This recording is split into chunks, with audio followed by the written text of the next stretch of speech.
Today we're talking about how to leverage video in your interior design business. And we're chatting with Amy Schmittauer, who is the boss at Vlog Boss Studios. So as a new media triple threat, YouTuber, keynote speaker, and best-selling author, she coaches people to go after the life that they want and leverage online video to make that happen. She's the creator of the popular YouTube series, which you may have heard of, which is Savvy Sexy Social. It's her channel, and it boasts a global community and millions of viewers. So now in her first best-selling book, which is, I've got it right here, it's Vlog Like a Boss, How to Kill It Online with Video Blogging. She shares her collection of strategies and tactics to help you create video that gets the attention that you deserve. So I want you to stay around till the end because I'm actually going to be giving someone a lucky winner at the end, one of Amy's books, but you're not having mine, but I'm going to send you another one. So. Thank you, Clara. Thank you. So great. I'm so excited to chat with everybody today. Me too. I'm so excited. This is the first time other than Facebook Live, this is the first time I've ever done this, and it's very exciting, and I'm so excited, Amy, to have you here as my very first guest. The series, to start with video is obviously, it's the way of the future, and you've been doing it for many years, so you're ahead of the game. So thanks so much for being here. Thanks for having me. Could you maybe just take a couple minutes first, Amy, to just tell us, maybe for those who aren't really familiar with you in the group, how you kind of became where you are today? Oh my gosh, that's a great story. So the first video I made, I'm actually coming up on my 10-year anniversary on YouTube. In 2007, I was in a wedding, and I just kind of wanted to make the bride feel more special, and I just thought, what can I do? I'll make her a video. And I'd never made one before. That's really like the thing. I realized how powerful storytelling could be, how amazing video was, and that's gotten me to this point. I joined YouTube. I started sharing video online, and that really teaches you a lot. When you're documenting your life with video and you're turning things that could be ordinarily very mundane into something really interesting that people want to watch, you learn a lot about community building. And so because of that, I stumbled upon the social media marketing sort of world. And I thought, this is so interesting that there are people that do this for a living for companies.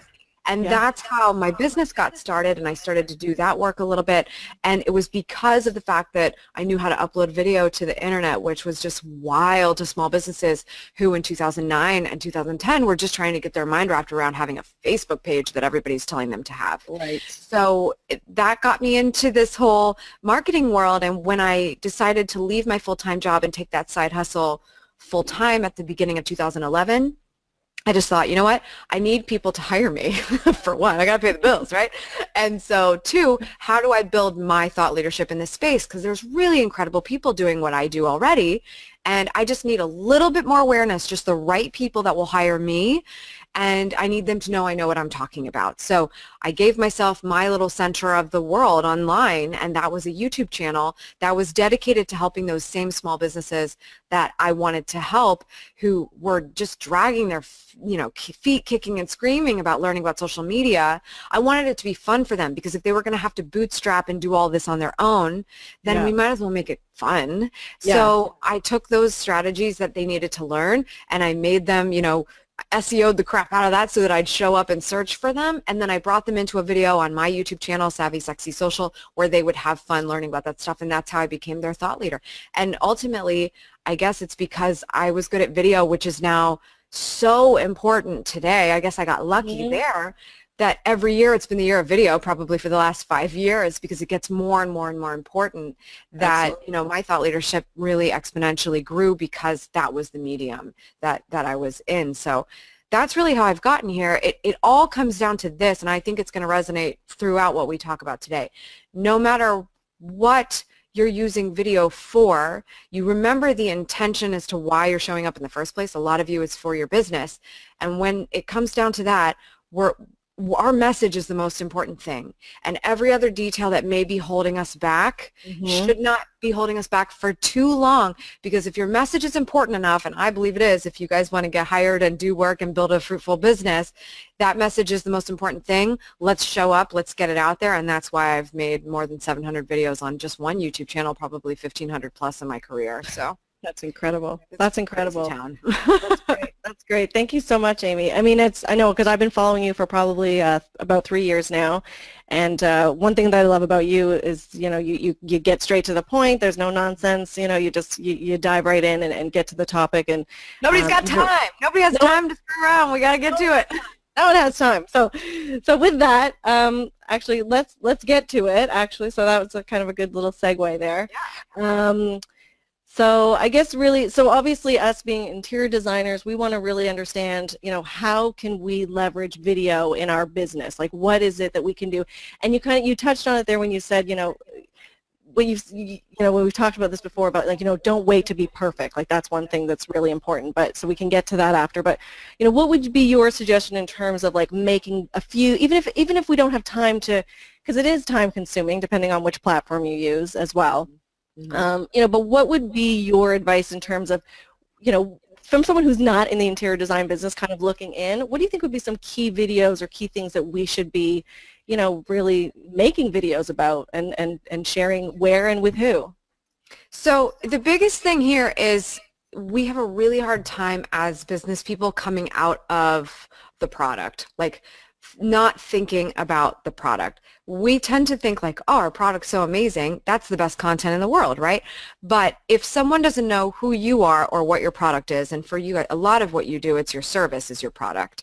Yeah. If that's the case, you are not known yet. So that product really doesn't matter at the end of the day to your potential client. Not yet, especially if they haven't made their decision on who their interior designer is going to be. They might be sort of scouting the internet around these ideas or things about it or ways to improve their home or things like that, but they may not have made a decision to hire an interior designer yet, which is great because that's when we want to get on their radar.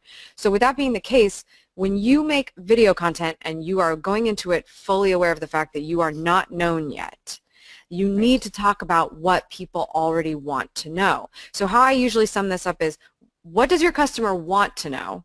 Because they're not your customer yet and they don't know who you are, before they're going to listen to you on what you think they need to know. Now, you think they need to hire you, right? So that really can't be the content. You're not going to get on their radar with that. No one's Googling like, okay, hire an interior designer if we're talking about content marketing, right? That is like somebody in a very different buyer persona.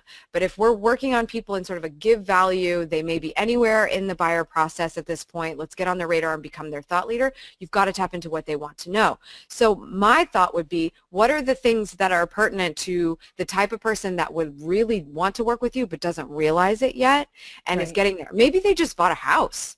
Maybe it's something to do with buying a home, or you're a brand new homeowner, or things you didn't know about your brand new home, or things like that.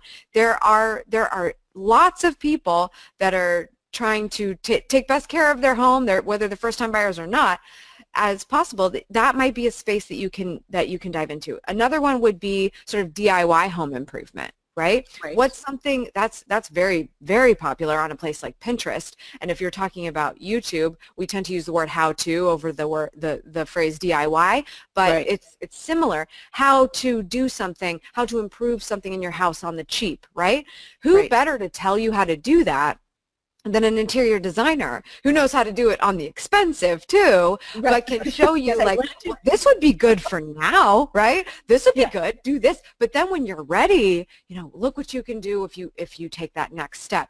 You have to think about what people are already thinking about, keeping them up at night, what they're Googling, what they're Pinteresting, what are they doing that's getting them interested in improving their home or improving this area of their life. Because what you're actually doing as an interior designer is improving someone's life. You're giving them a home space where they, or a workspace. It doesn't, I guess it depends on what your niche is, but you're improving their life. So when you start to think about it on that level, you actually have a lot more territory you can cover in a content marketing plan. And that's why I say, think about these different, in the book, I talk about buckets.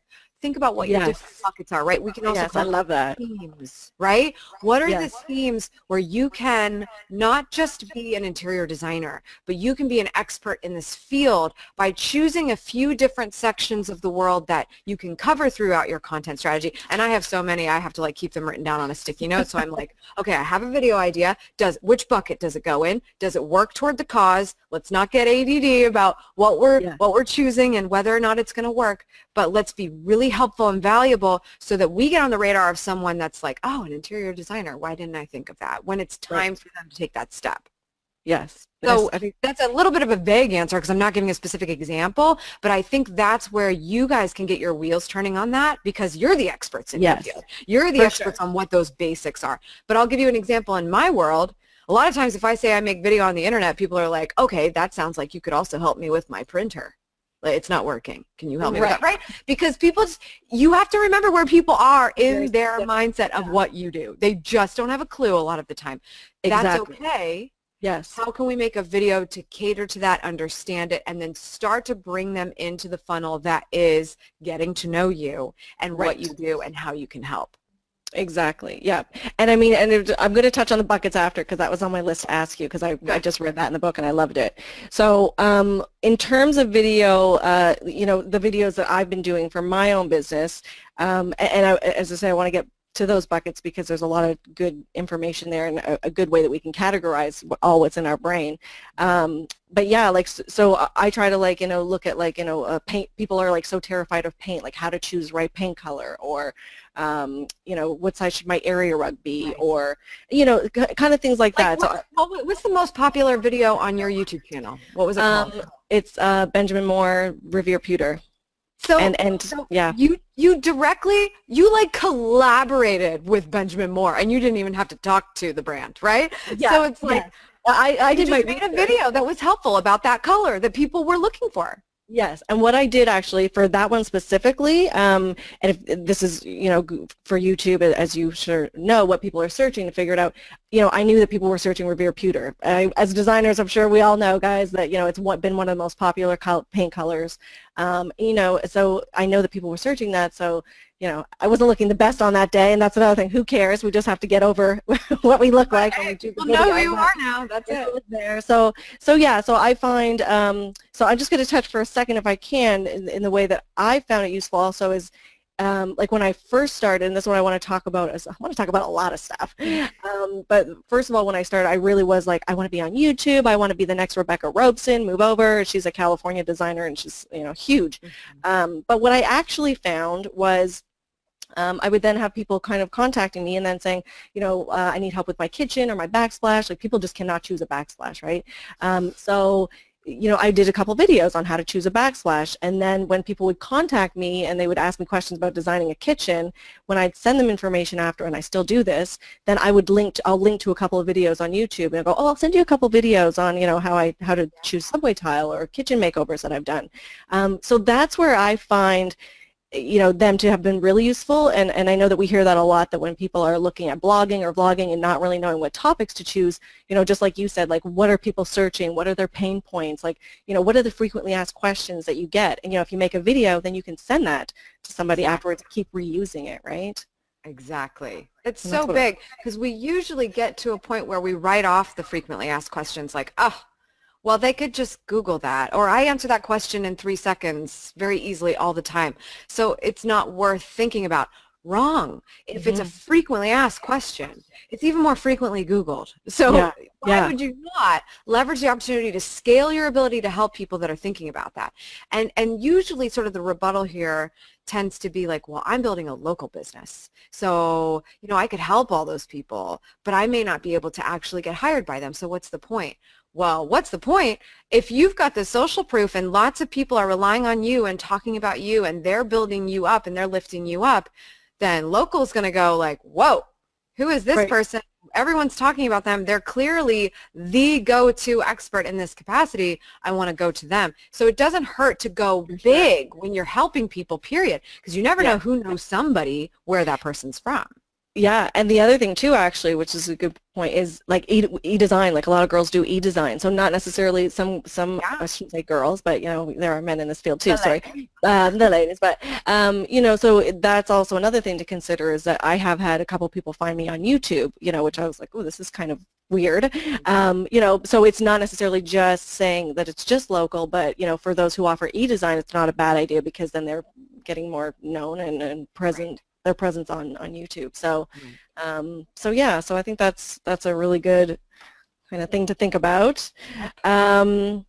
Okay, so you talked about a niche, and I never know how to say this word, whether it's niche or niche, but in your book you talk about getting real niched when creating content. So in our field, like I think especially when we first start out as designers, we get a little bit nervous about niching ourselves because, you know, we just want clients and we just want to, you know, we want to help anybody that's willing to pay for our services and give us some experience so we can, move our career forward.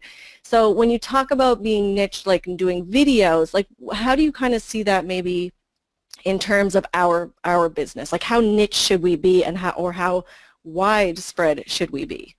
Well, I would think of it this way, like there's probably a very particular client that has the ability to hire you. So when that's the case, and that could be a budgeting issue, that could be just the scale of the project kind of issue, it could be the kind of place you're working on, it could be a house or it could not be a house or it could be just a particular room in the house or not. Yeah. So as you think about that, you need to niche down. You can be all things to all people, but if all people end up being people that watch your content and certainly can help you in a social proof capacity, but at the end of the day can't hire you, then that's going to be a difficult situation for you when it's like, I'm still making the videos, I'm still being watched, but nobody's calling. So right. That at the end of the day is our conversion. It is our ROI. So that's why it's important to at least try to niche, because it's great to have everyone in your community that can help lift you up and make your brand take off.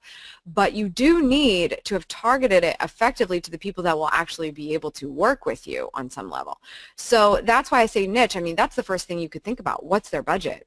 And if you know what their budget is, then you have an idea of what the income level would need to be in order for them to spend money on home improvements at that level, right? And then you're getting an idea of income. Right. And then you're getting an idea of what kind of job they probably have. So now you're getting an idea of what they do every day. And then you're getting an idea of what their commute is like, if they have kids, where they live, what kind of neighborhood do they live in? Is it nice or is it not as nice? Once you start to go back up from what it would take for somebody to work with you, you really can build out a pretty good persona of a customer and also a viewer. And once you do that, that is niching, right? You're choosing the one person that you're making these videos for so that it feels so much like it's a personal experience for that person that they want to work with you. And by helping the one, you're actually helping so many. Yeah, so absolutely. many. Yeah. You know, I keep one very specific person in mind. I got a name on her and everything. I know where her birth certificate is in the back of my brain. Like, I know her. And I know what she's dealing with. I know what she thinks about. I know what kind of questions she asks me every time I see her. I know what she struggles with. That's what's going to help you at least. It sounds very like zhuzhy, I guess, but it's about the mindset and staying focused on why you're doing this, because where this really plays a role, not just in helping you differentiate yourself and feeling more confident, even like when you have competition. You know what? That competition's probably thinking of a different target as well, and that's where you can really kind of get confident about that.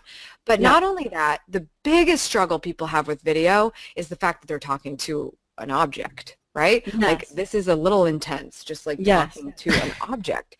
And so that is quite literally the only thing that people really do wrong with video. If you did nothing else to improve, you could even talk to a webcam that's attached to your computer. Don't buy a camera. Use your smartphone camera because that's an amazing thing. I mean, like gear, don't worry about it. Yes. All this other stuff, don't worry about it.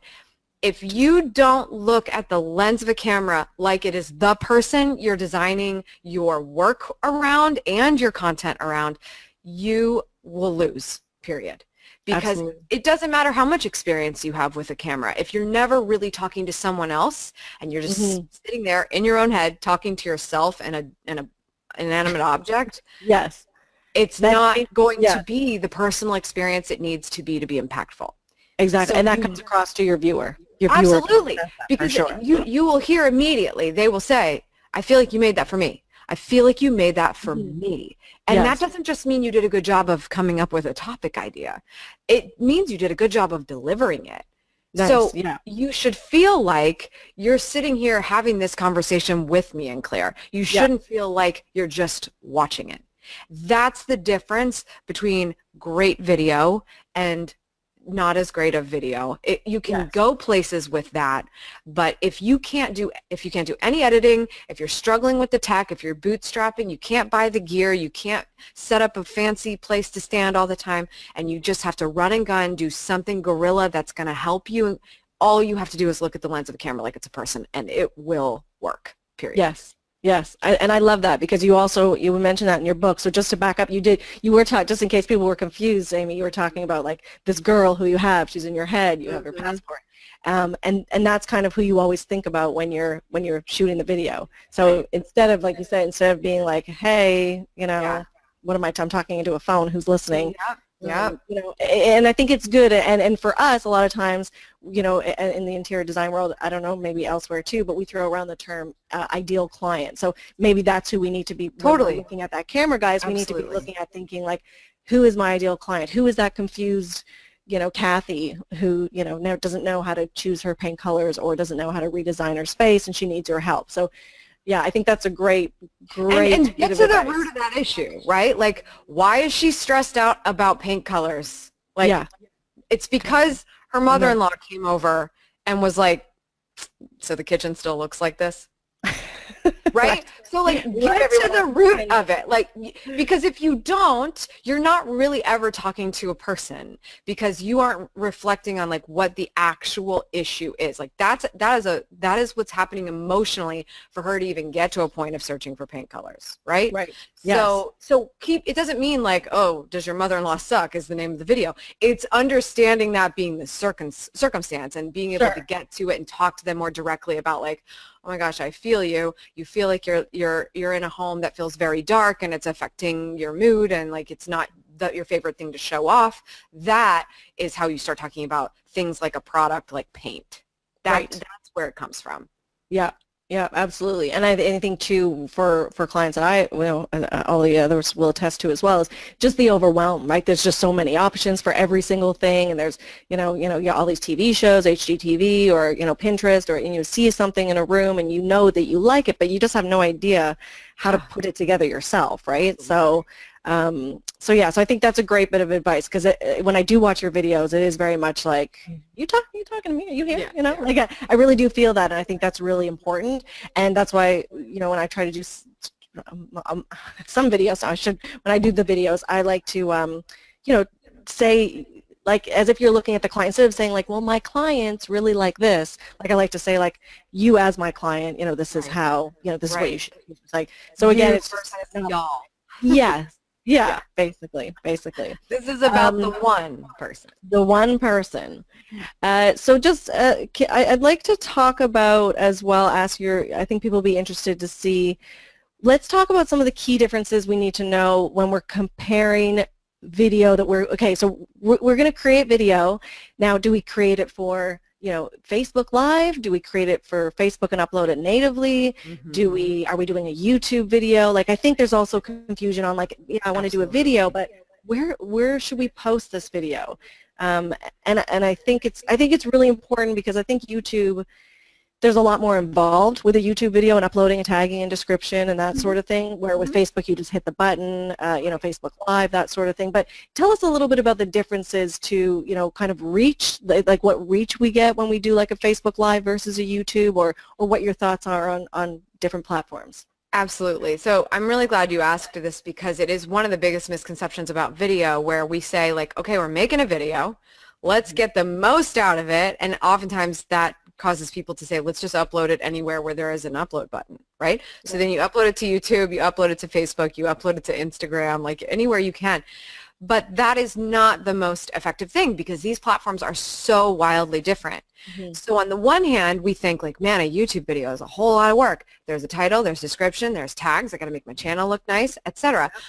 Why don't people say that about Facebook? Because you already did all the work.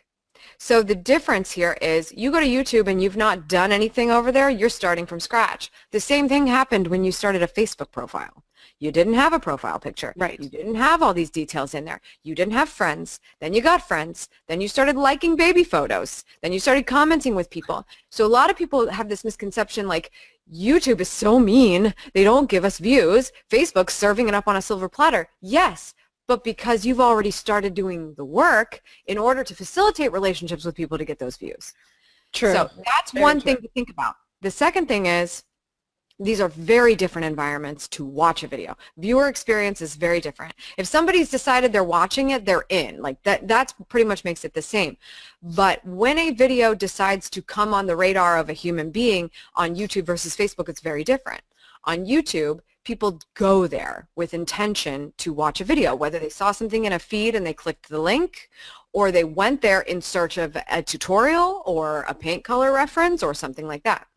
They type in search or they click that button and they watch a video, audio and video at the same time. Because they're there for that. That's what they want. It is intentional. It is an intentional view. So there are fewer of them, because you have to work hard to get an intentional view on a network you've done nothing with, right? So the beginning is exciting. On Facebook, you've got all these relationships, they're friends, you're sharing video and you're getting views, but what's happening is that video, how it gets discovered is on the newsfeed. And if you're familiar with the newsfeed of Facebook, you probably saw a status update from Claire from her Facebook group. You saw a relative status update. You saw a baby photo. You saw all kinds of things. And then all of a sudden, someone's video comes down your newsfeed and is already playing without audio. Very different experience, because that video, if it's on your newsfeed for at least 3 seconds, you've given it a view. Right. Like, period. It's considered a view. So you could have been like scrolling, and then like something caught your attention and a video could be playing on your phone right now for 3 seconds while you're like, oh, no, I don't want to watch that. And you keep going, but you gave it a view. So that is how much views matter, in my opinion, on Facebook. But if you pulled them in, they might be watching more than just that 3 seconds. And that's the goal. But it's very different than on YouTube, because what do you have on YouTube? You have a headline and a thumbnail, which is a photo. Right. On Facebook, it's the video itself that's playing without audio that has to pull somebody in. It's a very different experience. So when you think about that, and I'll give you my example, right? Or even yourself, Claire, like sometimes you're just standing in your office talking. Right. Through the camera, and that's it. Yeah. So, and I do the same thing. I stand in front of my bookshelf and I talk, and I talk, and I talk a lot. But if you're not listening, you probably wouldn't know it's a great time. So that kind of video on Facebook is not going to do as well, because it just looks like a talking head. And it's just like, oh, something could be going on there, but nothing's catching my attention about it, so I'm going to keep going. Something about the video content itself has to pull someone in, which is why visually compelling action in a Facebook video is super important just to get the view to matter. Where YouTube, you're getting the view already, now you're keeping them there, and that's why it matters. So that it's a huge difference. It's just a huge difference. So that's why you should start thinking about each of these networks fundamentally differently. If you're familiar with Instagram, and Instagram is hugely important to this industry, hugely important to design. Yeah. You, as a viewer, go to Instagram, pull it up, and people mostly go there to look at beautiful things because everyone's sharing their amazing life on Instagram. So what's the habit? You're scrolling and looking at photos or videos. You're scrolling and double tapping. And if you don't know what the double tap is, it's the like. You can like a photo by double tapping. So the habit is scroll, double tap, scroll, double tap, scroll, double tap. Maybe I might comment if I'm like over the moon about something, but then I'm going to keep going. So video on Instagram, who's got time for that? They're scrolling. They're busy scrolling and checking out everybody's situation right now. So videos, long form especially, don't do as well. And in my opinion, I think that's the reason why Snapchat started to beat Instagram for a little while, because being able to upload video to Instagram for a minute, who's sitting on Instagram and watching a minute-long video? It's not the same experience. So you have to respect the context of every network. That's the biggest thing. For sure. So can I just ask you a question? Because I'm not really great with Instagram at this point.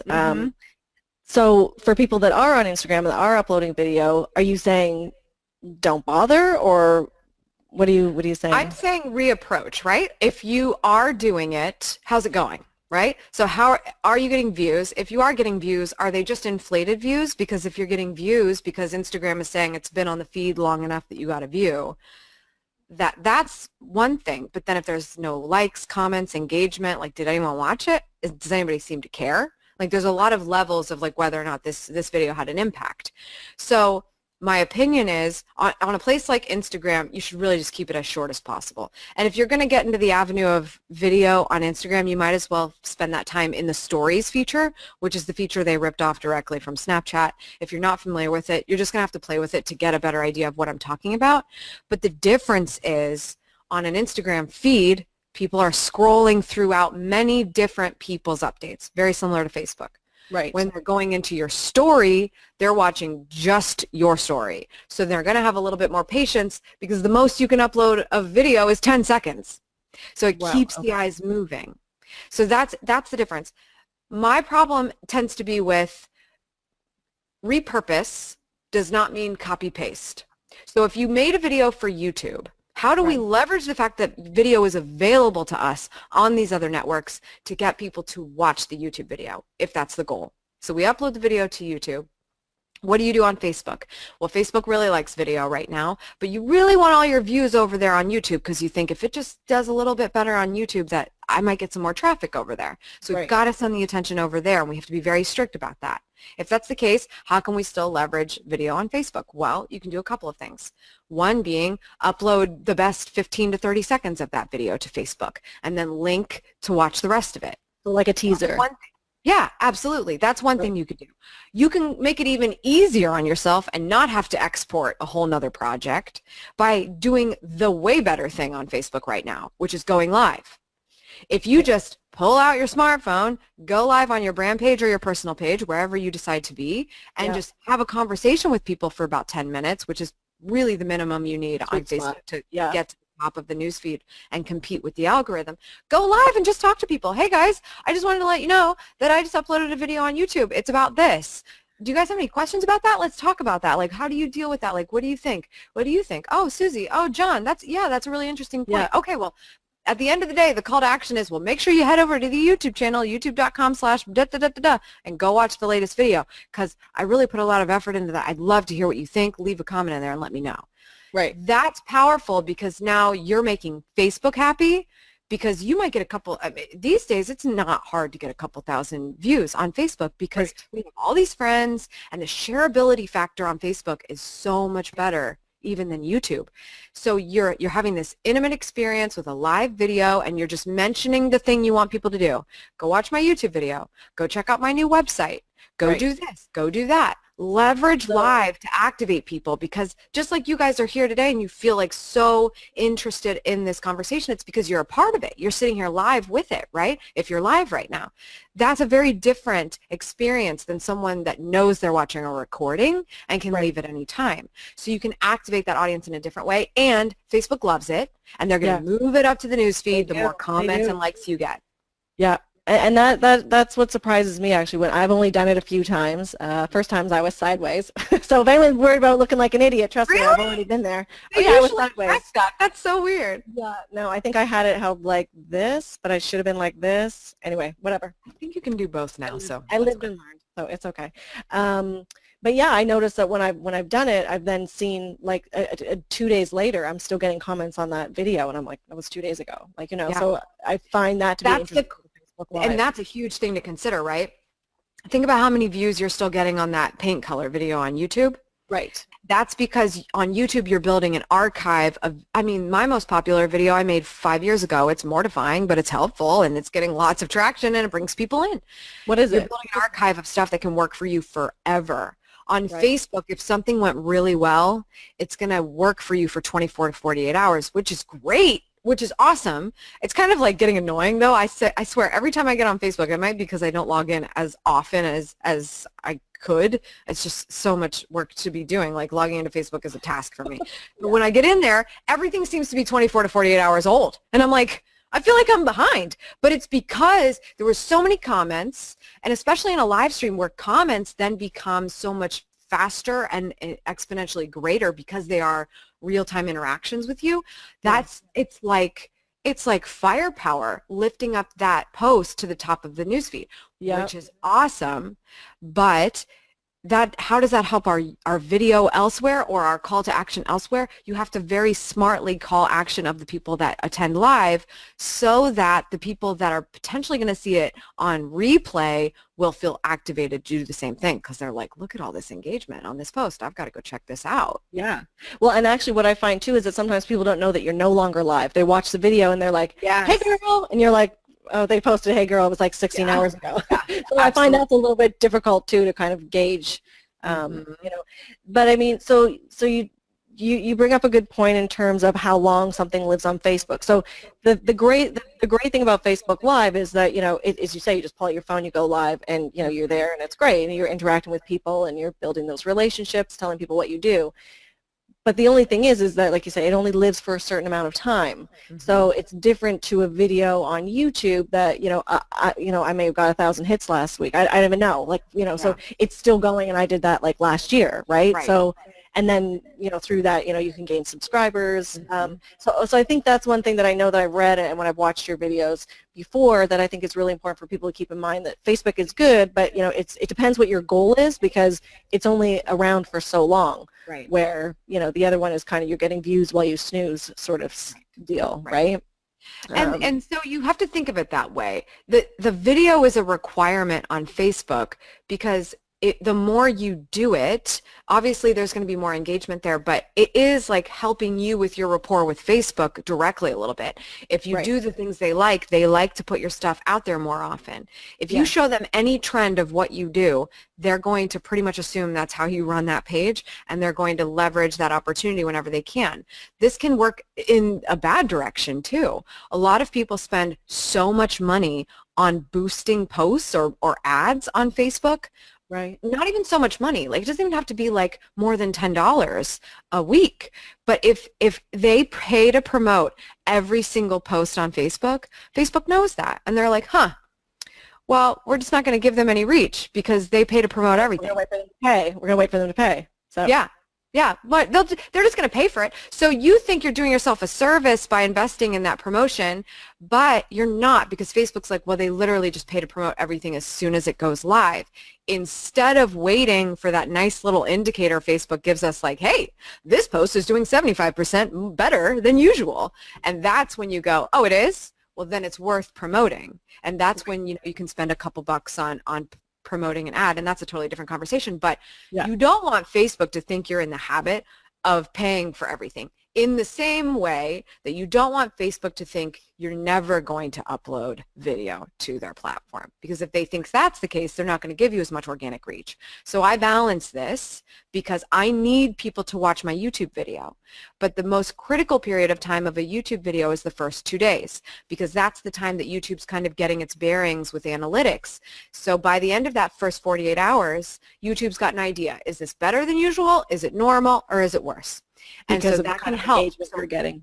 And any views, engagement, everything. So any traffic for that video in the first 2 days is critical. But after that, it's going to play itself out on YouTube.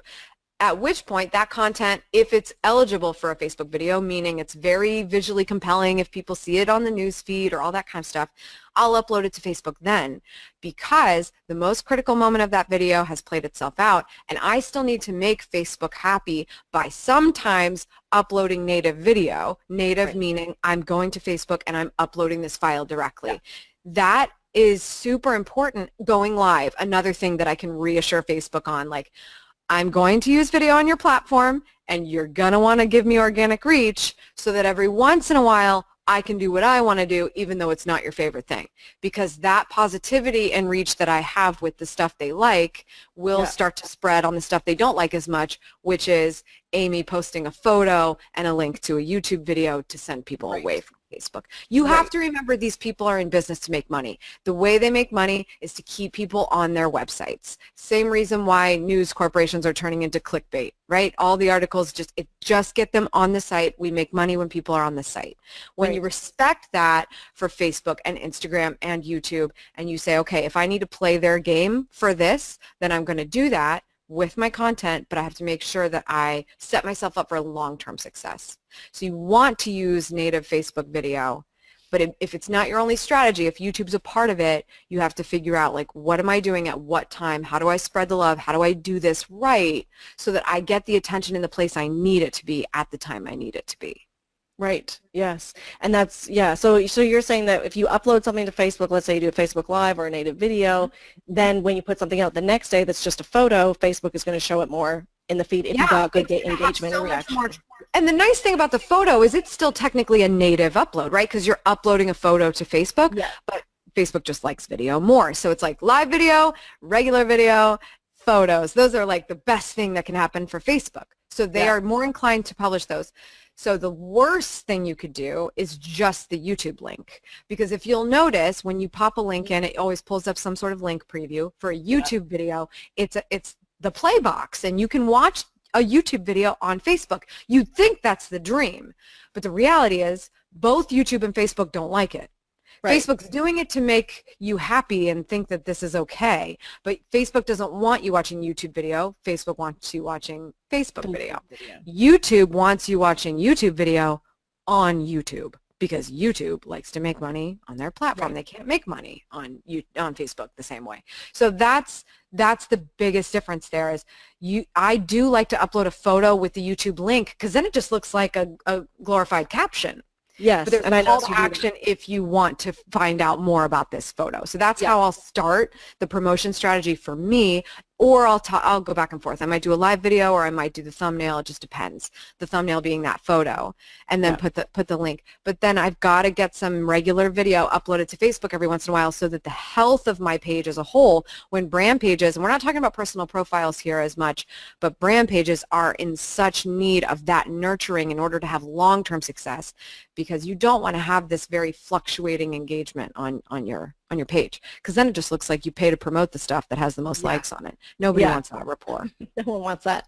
Actually, this is a good question Kimberly's asking here. I'm having a read of this while we're talking about the brand page. So she's saying, how about the difference between my personal Facebook versus my business Facebook? Business Facebook gets so little traffic sometimes, so she shares back and forth.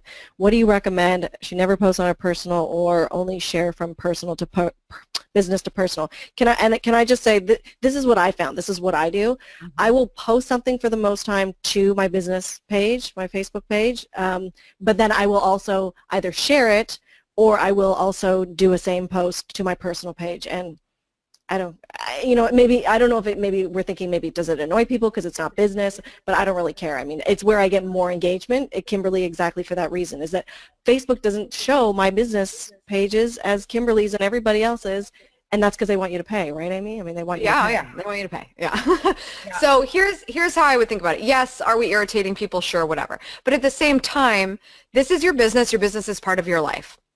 So let's just put that in perspective. Your personal profile is for your life, right? This is where this is a scrapbook of our lives. Here's our kids growing up. Here's our new job promotion that we got. Here's the highlight reel of all the things amazing in our life. Yeah. The brand page is where we have permission to do business, and we do things pertaining to business. So in my opinion, yes, you leverage the personal profile, just not every freaking time, because what you're doing is something that you don't realize is actually a little bit of a detriment, and that is, if the people on your personal profile do in fact care about your business, but never realize that they need to take another action, they won't. So what I mean is, they could just be following your brand page, which, yes, it's going to be less likely that they see stuff on the feed because we have to play the game. But if they're never told to do that, and they just know that they're going to see it on your personal profile anyway, then fine. So you're constantly in a situation of, my personal profile does better than my brand page. I'm actually, believe it or not, and I'm just really processing this right now, I'm in the opposite situation. I've been so dedicated to keeping business where business belongs, and then keeping personal where personal belongs. My whole life is pretty much business, so I don't end up having as much personal stuff. But what I want to say is, the biggest thing is this: your personal profile does not have analytics the same way that your brand does. And your brand is going, as it grows and gets better and the health of that page gets better, things will get better. But you are going to be under competition because you're not a person, you're a brand. So I do believe in the whole share the post from the brand page, click that share button, and then put it on your personal profile, because that's still considered your brand page. So that at least the analytics are still registering there. If you just recreate it on your personal profile, you don't get the same effect. And I would rather all that energy that's going into the fact that you reached people personally at least be paying back the brand page, so we can try to get that in a better situation. That's the biggest thing. We are going to reach a point where Facebook wants to put the kibosh on people promoting their business on their personal profiles, and we're seeing this like crazy with MLMs because of the number of people that have like the eyelash business or like the skincare business or like the do you know what I'm saying? Like sort of like the pyramid scheme kind of businesses. They're good. They help people make side money, but the average person that's saying, I'm just going to start this side business and promote it on my personal profile because they think it's no big deal. It's just a little bit of extra money, and it's this thing that they do. They have parties, candle parties, and things like that. It feels personal, but it's actually business, and so. We're just in this really weird place where so many people are sort of violating that actual term of service, but they don't realize it because no one reads terms of service. Like they just check the box. I'm violating it. I think I'm violating it. That's my only thing is I don't want anyone in a situation of a takedown where your takedown is the way you log into the platform. So think about that. If something bad happens on your personal profile, and Facebook just says you're done, and you're the only administrator of your brand page is gone. So for anything, I mean, you're really deleting the core of what's going on. I don't think it's ever going to get that bad for anybody here, but what I'm saying is that's why these things are separate. And so you want to keep that in mind. But that being said, if some crazy, I wrote a book, you think I'm not going to say that on my personal profile? It's not even about sales at that point. It's just cool. Like people that know me should want to know that. Like, so that makes sense. So how do you make it make sense? What is the context of this? Facebook is a family or high school reunion. How do you make that make sense? You don't roll into the family reunion selling things, but you might go in and say, oh my gosh, I just tripled my income this month and it just like my business is going gangbusters. This is awesome. Like you would share a moment like that, right? Okay. Yes. It's the context of how you talk to the people that have committed to you on these respective profiles. The people that have liked your brand page care about your business on some level. The people that have friended you on Facebook are your friends on Facebook. Right. It's just a difference. And it's the same conversation that we're having of why is this video good for Facebook or YouTube or Instagram? People follow you in these places for different reasons. So you will start to lose engagement. You will start to lose attention if you don't respect that. It doesn't matter where. So thank you for that, Amy. So I'm just looking through some questions as well, as people have been obviously interested in this specific on Facebook. So I have Tony, she's saying that she's paying for a service each month, $97 to post on her Facebook page. Should she continue to do so? No one has ever liked or commented, and she's just started this in January. That's a lot of money to spend, right? Sounds like a lot of money for nothing. I mean, I would track some other things. Let's say those posts are doing so well that someone's clicking through on the link every time because they don't have time to like or comment. Right. But yeah, you're getting into trouble with that because here's the thing where these companies are missing the mark. And I don't want to like put this company down. I don't know the full story, but you have to play the game, right? Why do you upload native video sometimes and not other times? It's because you have to play the game. So here's another way of playing the game. If you want to be able to post a link to your website every day, then you should probably post something else every day too, like a question, which would cause you to get comments or would cause you to get likes or run a poll or just engage your audience, period. Because if you don't do anything that absolutely calls for the action of just commenting, no other ROI, you're not as likely to get that on other stuff. So the problem where these companies are like, okay, you pay us this and we post on your page this, an RSS feed of all your latest blog posts or whatever it is. That's all fine and dandy, but there are much cheaper services that'll do that for you and they're automated and you don't have to pay a person.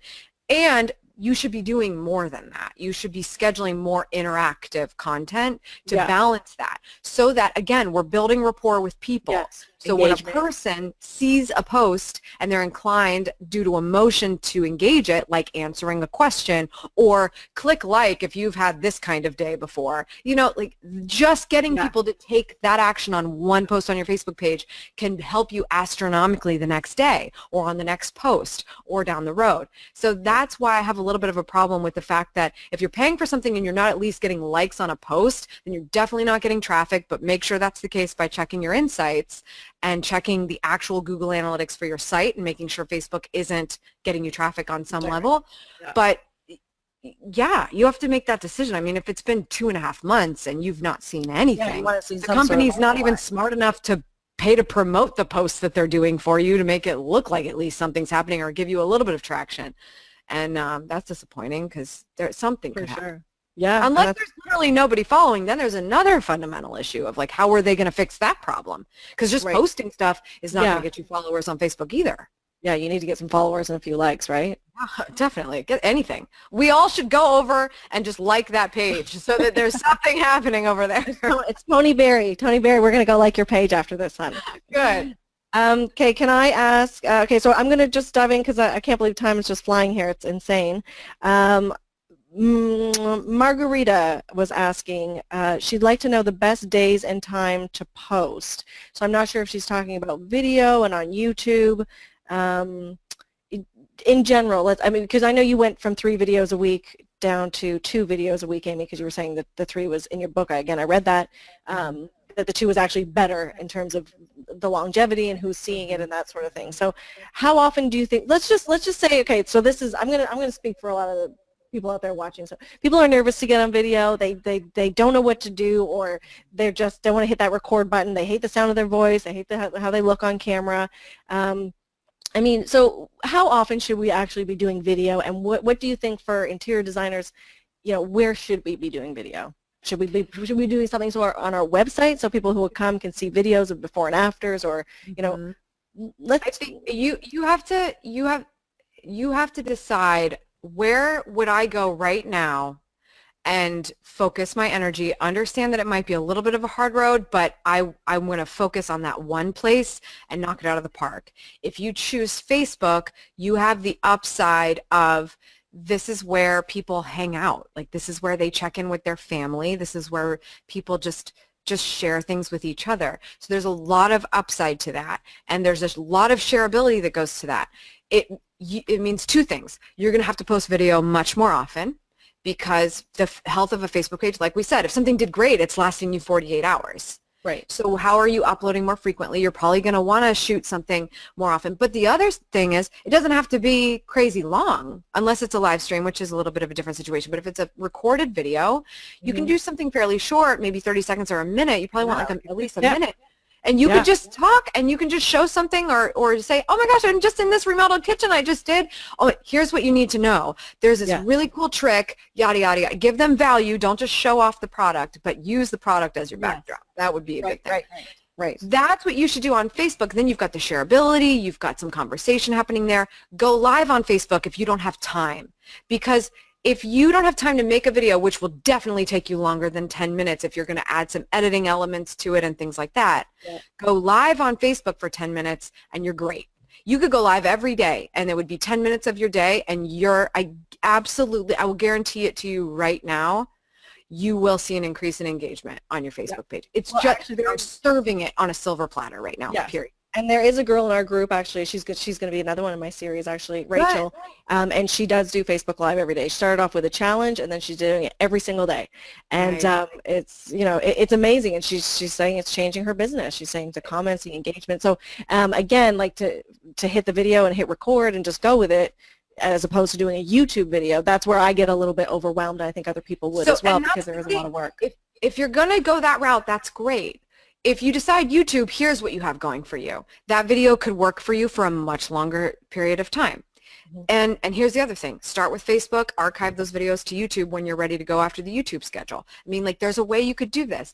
But With YouTube, you have the opportunity to be found in search and to be referred. And Claire's got a video that continues to bring her traffic every single day because it just works. People still want to know about it. So that's the upside. Industry standard for YouTube is once a week. Once a creator really hones in and does a good product video every single week, or a good video product, I should say, every week, then they will start to think about increasing that schedule. The reason I went backwards is because I didn't really know that information before. I knew that the average was once a week, but I didn't know why. I thought it was because people were lazy. I was like, I'm going to do it 3 days a week. And that's why I went to YouTube Next Up Camp, and they were like, no, you should post less. And I was like, what? I can't do that. I've made a promise. So that's really why I was like, I'm not doing once a week because I made a promise. I'm going to show up a couple more times.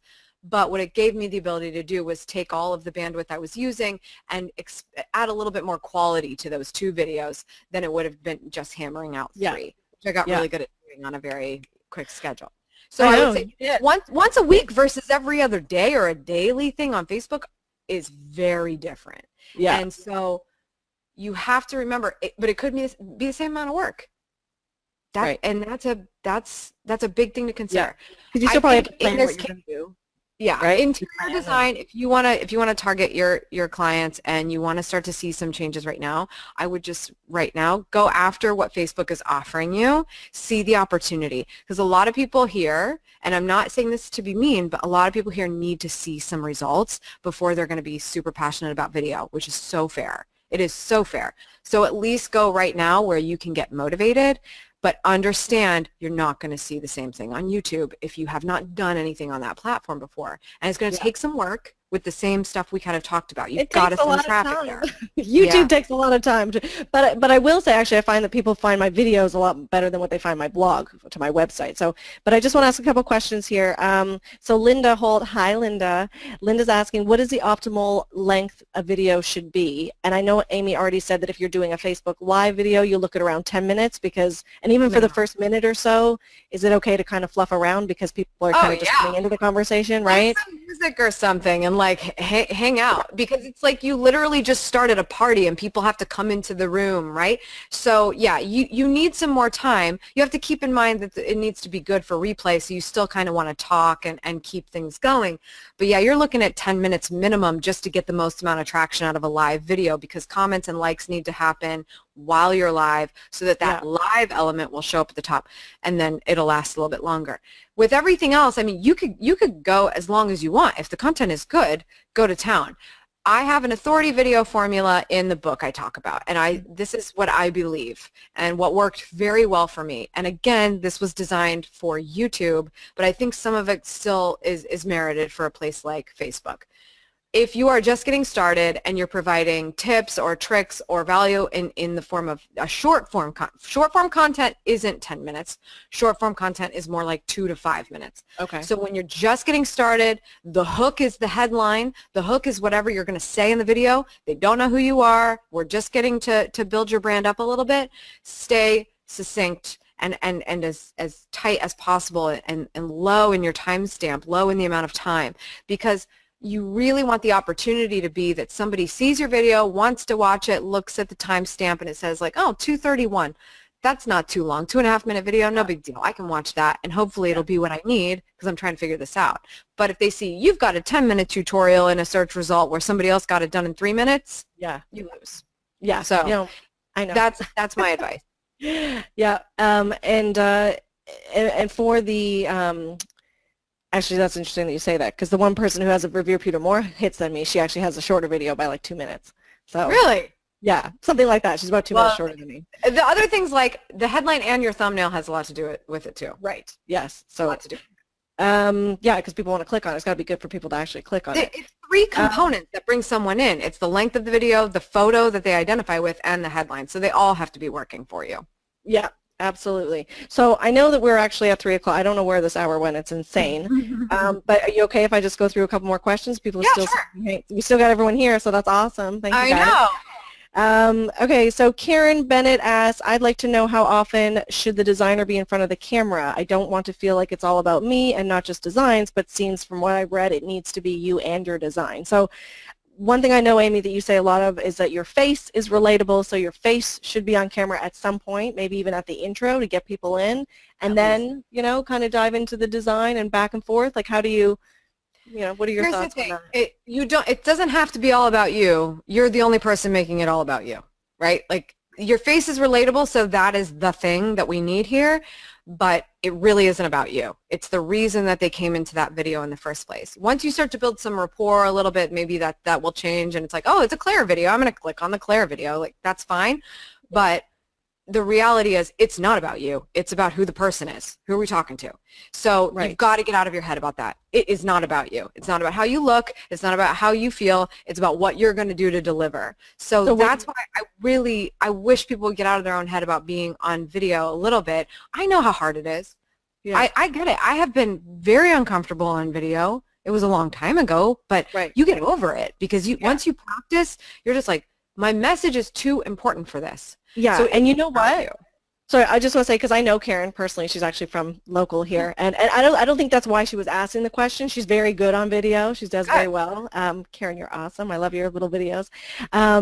But yeah, I think maybe she's asking more of like getting the balance. So not necessarily like I don't want to be on video, you know, I don't look good today or whatever. It's more of, I think maybe, which I think if I got her question right, I think that she's asking more of the balance of how much. Well, that's good because I would have gone in on exactly what she said, right? It needs to be both. So we're really going to, the facial connection is important, but the overall health of the video has to keep people interested. It doesn't matter how good looking you are. Like if it's just a video of you droning on, like it's just not going to do as well as one that keeps the eyes moving. So you do need to have this element of person talking and designs being shown, and you can either incorporate that into the same sort of action, or you can allow sort of more sophisticated editing with some overlays of additional, like the things you're talking about are now being featured even though you're still talking and can't be seen. You'll see a lot of that in my content now because I'm trying to get people to stay when I'm doing a more static talking head video. I'm trying to keep the eyes moving. So even though I'm still standing there talking, sometimes you'll see my face, sometimes you'll see what I'm talking about, the specifics of that.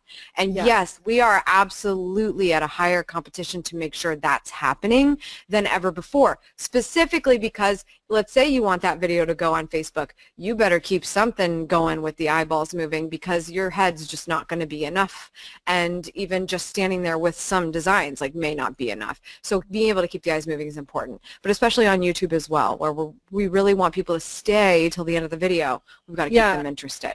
So and I think too the good point there is that, you know, we are visual people, or we're showing our designs, or, you know, so people actually, well, they may love to see us as well. You know, they really want to see what's she working on, or what's he doing over there, or what's the latest design that they've got. So, you know, people do want to see, I think, what we're doing and where we are and where we're at, kind of thing. So there's just a couple more questions. Basically, okay, so Linda asked, do you record all your videos with your cell phone? So I'll tell you, Linda, I do, but I know Amy doesn't. I do. I don't. So don't here's getting fancy like Amy, okay? Somebody just asked me, I have another client that asked me this the other day, and he's like, oh, I noticed you don't use your cell phone. I was like, no, because when I got started, we didn't have HD video on our cell phones. I had to order like some handheld video camera. So I've always had to order gear. So by the time smartphone video was even taking off, I had already upgraded to my DSLR. So that's why. But if I get super lazy about packing stuff. So if I don't want to bring my gear, I will absolutely just have my smartphone sometimes, and I'll have an adapter microphone that'll plug into it so I can make sure that if I'm outside and I need to make sure it's reliable audio, that I will. But I also usually have a handheld camera that I always take everywhere, so I'm not usually on my phone. The other reason why I personally just never got used to it is if you forget to go into airplane mode and you're recording a video and somebody texts or calls you, your experience stops. It's very annoying, but it doesn't mean that it's not a good place to start. So just keep that in mind. I think that's the key here. I think it's just like getting started. You know, just don't get an excuse. Don't wait for the fancy camera. Don't wait for the fancy microphones. I mean, it's important that you can hear and that you look good in terms of, you know, most phones are very good now. I mean, the HD now is incredible. So I think, again, I would want sophisticated cameras. I mean, I know, especially for the fact that you don't need to know how to use it to use it. Yeah. So it's so Exactly. So I think, so Linda, I wouldn't want to see you not start video because you just, waiting for a fancy camera, but you're a photographer. You have the fancy camera, girl. But yeah, so I think that was a good question for sure. How are we doing for timing? We're 3:07. I'm going to have to get going soon only because my dog is prancing around like she has to use the restroom, but Okay. that's okay. That's usually about a 2-minute warning, so. Okay. Okay. So I wanted to give away the book, but maybe just before we do, can you just leave us with something? What is your kind of top tip for us designers wanting to do video or not wanting to do video? What do you say? What do you say to everybody here today? Absolutely, at minimum, it doesn't matter what platform, it doesn't matter who your customer is. They are on social, they do want to see video, you've got to start making video, period. So with that, just remember to speak to one person and picture who that person is and know you're affecting many more. But even more importantly, remember that they don't know who you are yet. They don't know what your service is. They don't know about your product. Maybe they have some concept of it, but what do they care about right now? Show up for that. Show up for that. Make sure it's in the realm of things you're okay with talking about.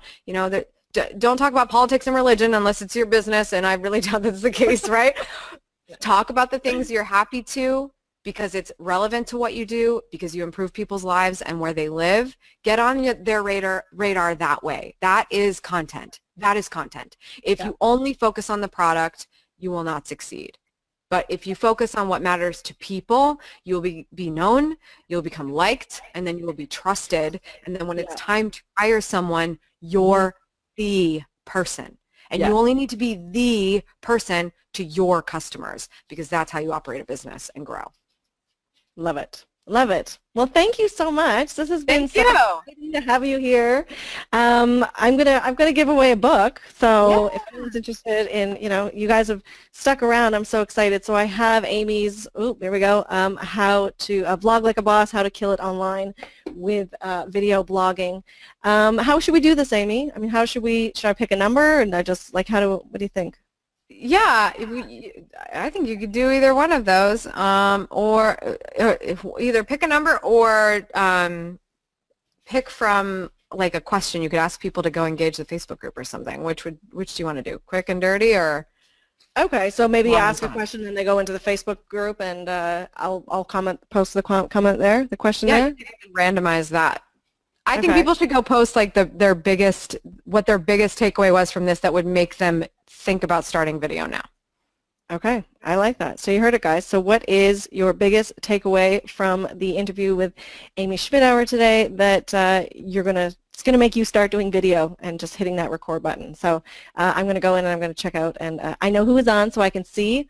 And thank you so much, Amy, first of all, for coming today and showing up and chatting to us.